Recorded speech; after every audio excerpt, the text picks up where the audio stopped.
glad we have such a great turnout, and it makes me so happy that I have several of my clients here. So if anybody wants to find out a little bit more about what I do from somebody else's perspective than my own, feel free to talk to them. So my name is Kristen, and I am a registered sports dietitian, certified personal trainer, and the owner of Elite Nutrition Performance, which is just down the street.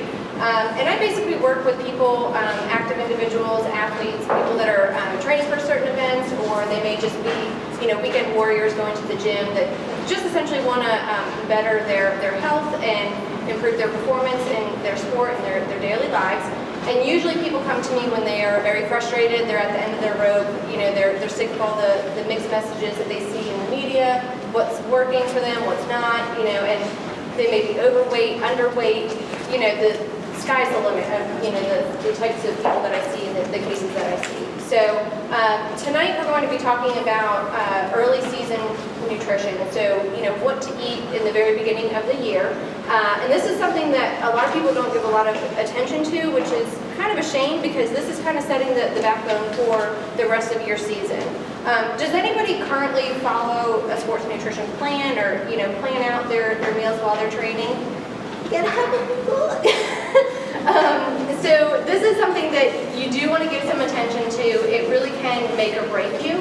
I always compare sports nutrition to putting gas in your car. If you're putting the cheap gas in your car and your car requires 93 and you're putting in 87, you're not getting anywhere very far, or your engine's really not going to be running very well. It's the same thing with what you put into your mouth. So essentially garbage in, garbage out. So we're going to try and work through that tonight and help you all to get some healthier things in that's not garbage. So first of all, let's talk about why this is even important.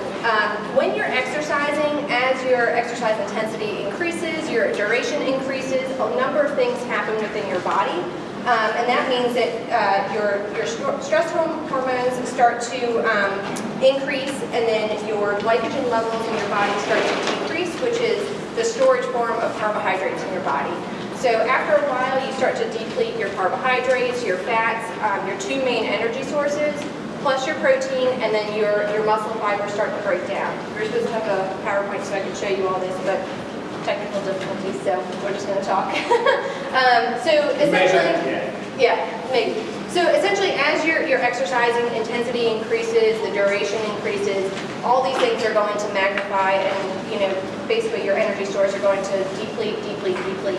So if you're not putting back into your body what you're taking out of it, essentially that's going to make your training season that much worse. It shouldn't be worse, but it can really take a toll on your body. So it's really important that early season, when you're getting things going, you're really starting to ramp up your training, you're preparing for the season, that you're actually putting these things back into your body to restore your tank, fill your tank for the rest of the season. So a lot of people always want to know, okay, well, what do I need to eat for performance? What supplements do I need to take? And they don't really pay attention to just the basics of what do I eat on a normal basis, on a daily basis, to really put back into my tank what I've been taking out. So this is really important for your health. If you're sick, you're not going to be out there training. So making sure that you're getting in the right foods for your health. So this means that your immune system. Did you all know that about 70% of your immune system is actually found in your gut? Did anybody know that or realize that? Yeah, that's a huge part of your immune system is found in your stomach. So that means if you're putting in McDonald's all the time, your immune system's not working too well, and you're more likely to get sick. So the nutrients that you take in really does affect your overall health. You can get most of your nutrients from your food, and you don't need supplements.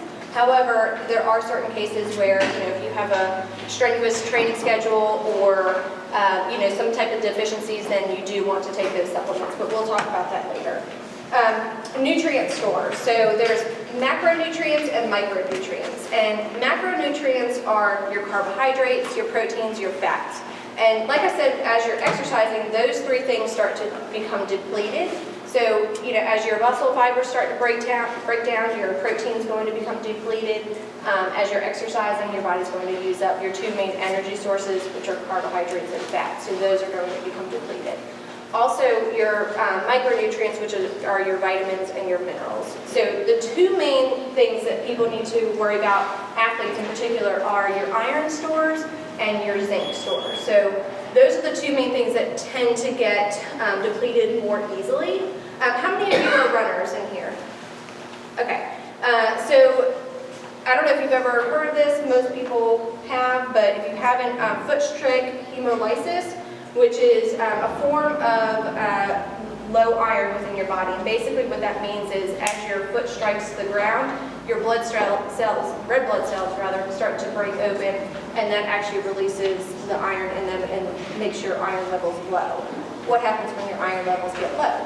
You get really tired, and nothing's working really well. So again, if you can put into your system what you need earlier in the season and not worry about, at the end of the season or, in the middle, try to be proactive rather than reactive is the point here.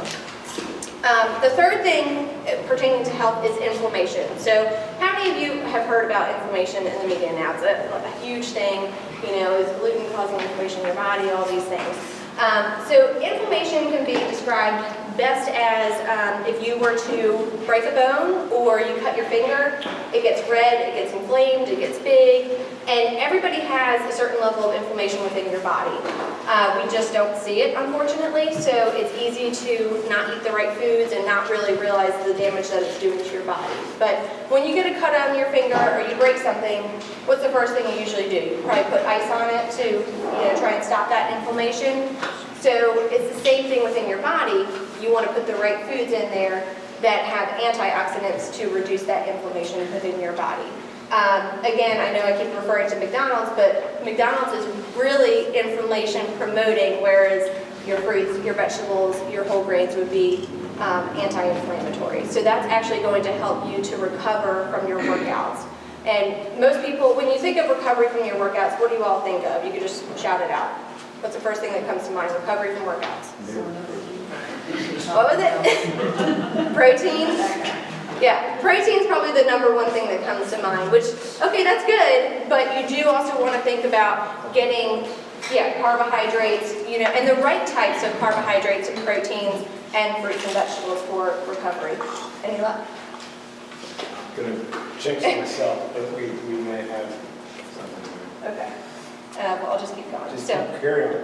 All right, so I'm going to read off a couple things, and if this sounds like you, I want you to just raise your hand, okay? And doesn't matter who's around you, just go ahead and raise your hand. So, does this sound like you? Does what or how much I eat really make that much of a difference on my performance? Has anyone ever said that to yourself? Okay. Can I take a pill for that? Eating healthy is too expensive. Just can't afford it. My schedule is too busy between work, kids, my training schedule to eat healthy meals and snacks throughout the day. I don't have time to eat several meals throughout the day or several meals or snacks throughout the day. And last one, I don't have time to go to the grocery store or cook for myself. Are you crazy? Does that ring a bell for anybody? I'm pretty sure everybody's probably said at least one of those over time. So these are things that I really help work through with my clients, is, how to put together a plan to work through these things. And we'll get through some of this a little later in the presentation. So there's a couple fueling principles that I want you all to keep in mind. And this is really what you want to stick with for the beginning of the season and, like I said, preparing for later in the season. So first is to focus on whole foods first, supplements second. When I say supplements, that means any sports supplements like booze, gels, bars, drinks, anything like that. Those should always be reserved as a supplement to your diet that you already are eating. So you really want to focus on the whole foods, the foods that come out of the ground that are, most like or closest to being fresh out of the ground. Next would be to balance your plate, and that was one of the things that we were going to put up there, but we'll talk about that. Yeah, sorry. I don't know why. It shows it for a second. Like I said, it was working.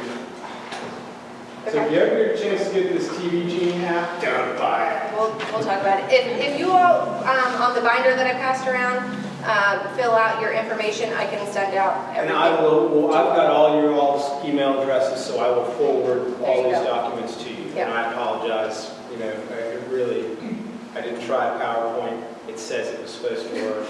It works for, what, about a tenth of a second? So I apologize. Okay, so well, I'll just kind of go over those balancing your plate. And everybody, I'm sure, has always heard, oh, moderation, moderation. What does that even mean? We'll talk about that in just a second.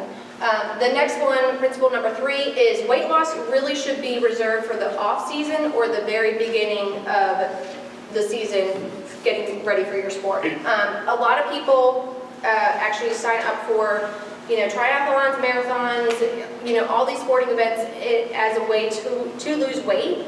But that's a really fine line, trying to, fuel yourself for performance, but not eating too much that you gain weight and actually cutting some out so that you can lose weight. So as you are exercising and you're training, your nutrient needs are going to go up because you're using more of them. But if you want to lose weight, how do you balance the two? It's, like I said, it's a very fine line. So the best thing to do is to reserve your weight loss efforts for the off season. And then once the season starts coming along, then you focus to eating for performance. And that really is about 2 months before your event would be the latest that I would go on focusing on weight loss, okay? Next is to shift your focus from eating from what you've done to eating to fuel what you're going to do. I always get these comments from people like, oh, I walked up a hill, that means I can eat 5 cookies. No, it doesn't. So think about what you're going to do and try and eat for that. So that means actually planning your meals and your snacks around your workouts. How many people actually plan out when they're going to eat throughout the day? Okay, so that's good. So you should actually think about, okay, when is my training for the day? What time is it? And I need to have a snack before, and I need to have either a snack or a meal afterwards. You don't always have to have a snack and then another meal if you're just going to go home and eat. Now you're probably eating too much.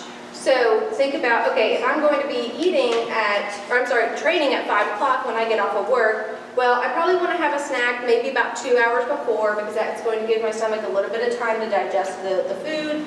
So I'm going to have a snack at 3 o'clock, do your training from 5 to 6, and then you're going to go home and eat dinner. So there's no need to have a snack unless dinner is going to be at 8 o'clock. Then you do want to have a snack right after you're done your training. So have your training from 5 to 6, go home and eat dinner. So does that make sense to everybody, how you really want to plan around your training? That really is the very first thing that you should think about on top of, your work schedule. That's kind of important too. But, I'm sure you're planning out your trainings when you're going to do those around your work schedule. So now you're just filling in the blanks of when you're eating around your trainings. Last thing of the fueling principles is practice makes perfect. So this is why we're doing this presentation on early season fueling. Now is the time to practice what you're going to eat for the rest of the season. If you don't get it down now, you're going to have a lot harder time when you're in the midst of everything and you're trying to balance all these trainings and you're running out of energy, you're getting depleted throughout your workouts, and now you're trying to figure out your eating. It just becomes very difficult. So really try and focus on everything now, and then you're going to be set for the rest of the season. So let's talk about the handout that I gave you. So there's one handout that you'll see that has a bowl, and then it has a bunch of different food groups and lists there. So this was my attempt of making meals pretty simple for you all. So basically, at every meal, you want to have at the very least a protein source, a carbohydrate source, and a fat source.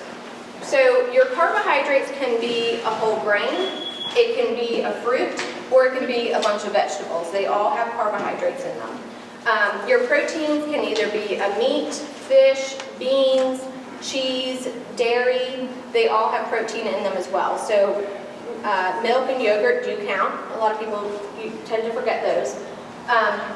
Your fats, you always want to stick with your healthier sources of fat, which are your unsaturated sources. So that would be things like nuts, seeds, avocados, olives, your vegetable oils, so olive oil, canola oil, What else? Avocados, if I didn't mention those.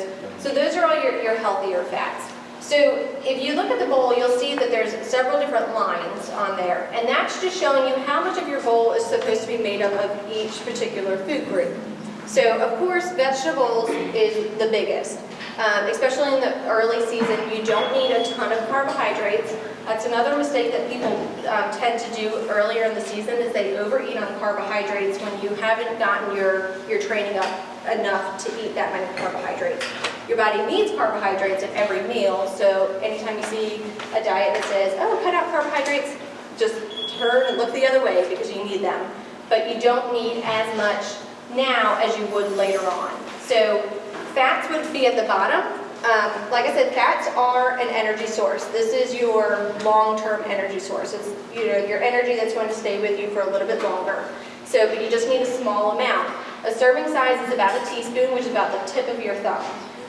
Doesn't mean that's all you can have at a meal, but I would say 1 to 2 servings at a meal. Next, you're going to see protein on there.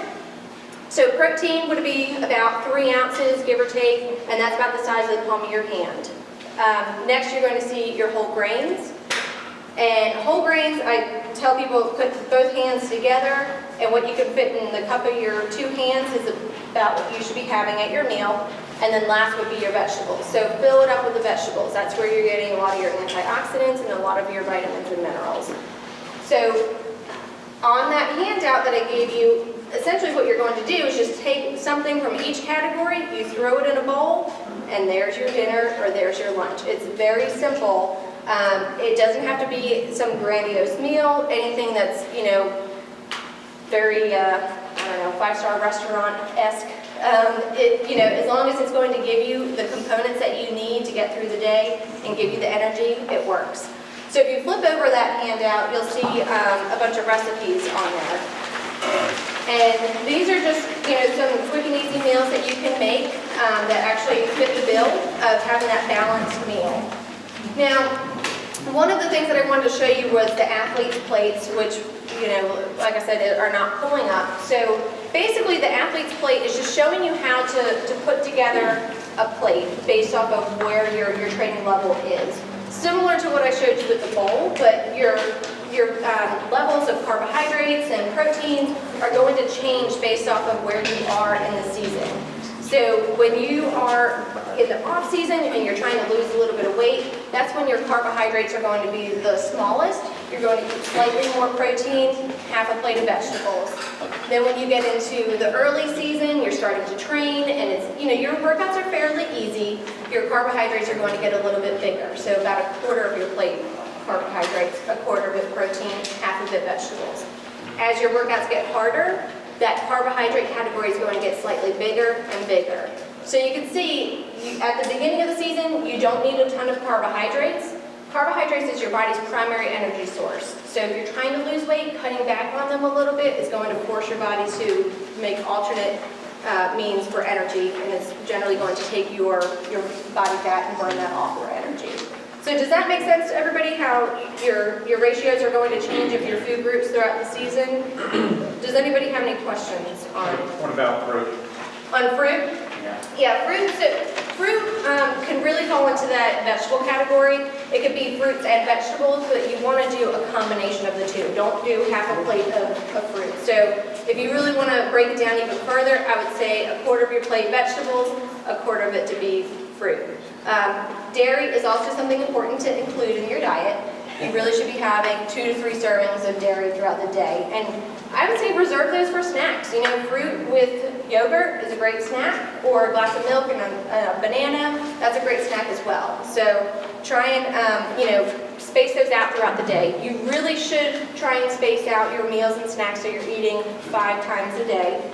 Most people, their eyes are going to bug out of their head when I say that, but that helps to keep your blood sugar level steady throughout the day, so you're never getting these highs and these lows. How many of you, when you get to 3 o'clock or after lunch, you're about to fall asleep? A lot of people, yeah. And the reason why is you're either eating too much at lunch or you're eating not enough. Yeah? What are your thoughts about substituting almond milk for cow's milk? Almond milk actually doesn't really contain a whole lot of protein, so if you really don't like, either you can't drink cow's milk or you really don't like soy milk, then okay, that's fine, go ahead and do the almond milk. But if you are having, let's say, almond milk and a piece of fruit, you want to have a protein source in there. So it'll help to, time release your energy out of that food. So in that case, I would probably add either a protein powder or some other source of protein. Kristen? Yeah. I hear sugars and carbs. So as far as simple sugars as opposed to complex carbohydrates. Yeah, so in the early season, you really don't need a whole lot of sugars, and you really don't need a whole lot of the sports supplements with all the sugars. So I'm talking about the goos and the gels and that sort of thing. Those have a lot of sugar in them, and that has a time and a place. And that would be during your trainings as you're getting, more into your hour-long workouts, hour and above. Right now in the early season, they can really just cause a lot of weight gain, and the sports supplement companies will never tell you that because they want you to buy their product. But I'm telling you, in the early season, you don't need it. Eat a banana instead if you want a snack. There's been lots of research on bananas compared to other sports supplements. They work just the same, or if not better. You're actually getting more vitamins and minerals out of them. Has anyone ever seen the pictures of the guys on a bike with a helmet and bananas taped to their helmets before? That's a great idea. You can certainly do that. So, yeah, if you want something sweet, I would try and opt for fruit. It is certainly okay to include, something sweet if you want just kind of a sweet treat every now and again. When I say every now and again, I mean like once or twice a week. That's not, multiple times a day. Okay, so try not to go crazy on the sugars for right now. And the best way to do that is to just reduce the overall sweet flavor in your diet. So if you're drinking a lot of Diet Cokes or you're using a lot of artificial sweeteners right now, that's really not going to help you to reduce the sugar in your diet because it actually makes you crave more sugar because if you think about artificial sweeteners, they're several hundred times sweeter than real sugar. So try and get away from those as well. Does that answer? Yeah, that is, and one thing I would say too is sugar is everywhere. Yes. People say, oh, pasta. Well, I'll load it up with a bunch of tomato sauce that I got, like ragu or any of the canned. Look at the ingredients. The second ingredient is sugar. So something to be aware of. Yeah, I tell people that if it's in the first 3 ingredients, forget it. Find something else. So. Like yogurt. You look at a lot of yogurts and, it's like candy, like Dannon yogurt. Look at how much sugar is in there. What I'll do is I'll take one, Chobani yogurt with fruit in it and then mix it with a plain yogurt. So, but sugar is everywhere. There's a very interesting article it was in the New York Times, I think 4 or 5 months ago about the science of junk food. Google it, read it. It's amazing how much thought has gone into making you want to crave these kinds of things. Yep. What about the sugars in fruit? I mean, that's natural sugar is still sugar. Yes, it is natural sugar, and so it's okay to have natural sugar. However, there is a maximum. So a lot of people will, try and go on a diet and they go crazy on the fruit, and that's great, but that's actually too much of a good thing is not a good thing. So the natural sugar that's in fruit is digested and handled a lot differently than added sugar. So, the added sugar that we were talking about. So if you have fruit, I would stick with about maximum 3-4 servings a day. And that really is just going to be depending on where you are with, your training and, your activity level and that sort of a thing. So if you want something sweet, great, go for a piece of fruit. But, don't eat a whole pint of blueberries in one sitting. That's a little too much. Does anybody else have any questions? No? One thing, just to comment on fruit, so it doesn't get too bad of a rap. The United States is 60% obese, so we're talking about weight management compared to performance. Of that 60%, what percentage of that do you think is caused because we had too much fruit as Americans? Right, yeah. Probably zero, right? Exactly, yeah. It drives me crazy when people say, oh, well, I can't eat carrots because they're high in sugar. I can't eat bananas. Really? honestly, I think it's just an excuse because you want to not eat them. I don't know. So really, don't listen to that. One of the slides that I had in here was just don't listen to the hype. How many of you go to to the grocery store and you see all the magazines in the checkout line and it says, oh, get flat abs, do this, do that, you're going to lose 10 pounds in a day. And then the very next magazine is, oh, indulge yourself in these double dark chocolate cookies, blah, blah. I mean, it's insane. So just forget about what the media says. Really, the diet and exercise is, the best thing that you can do, and the best way that you can get there is to make small changes over time. My parents used to call me cholesterol queen. My diet is significantly different now, and that's taken years to get there. So you can do it, you just have to take those small steps. So what I would ask each of you to do tonight is to really just start thinking about your diet. What is one thing that you can change in your diet now, and start working on that. You change one thing, then you think, what's another thing I can change? And you start building upon it, and that's how you get somewhere. How many of you keep a log of what you eat? I did that last year, and I'll tell you what, those calories add up. Yeah, they do. So just one thing to keep in mind, right now, it's okay in the early season to not go crazy on, calories. Later on in the season, you don't want to just eat calories willy-nilly, but you do need more calories throughout the year as your training goes up. So that brings me to the other handout that I gave you all. So I have a new sports nutrition program that is actually an individual program that I work with clients through individually, but I'm offering it as a group. This is limited to 10 people, and it will start next month.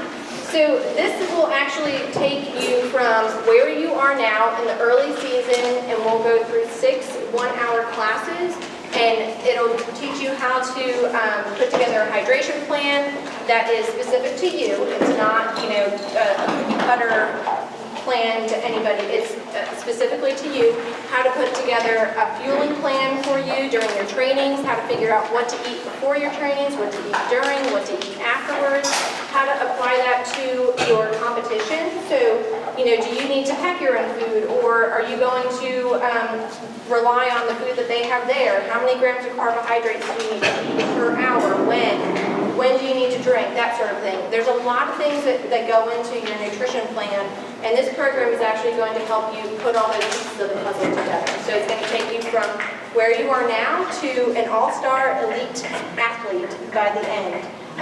So right now we have this program open. Like I said, there's 10 spots. If any of you are interested, please let me know when we're done.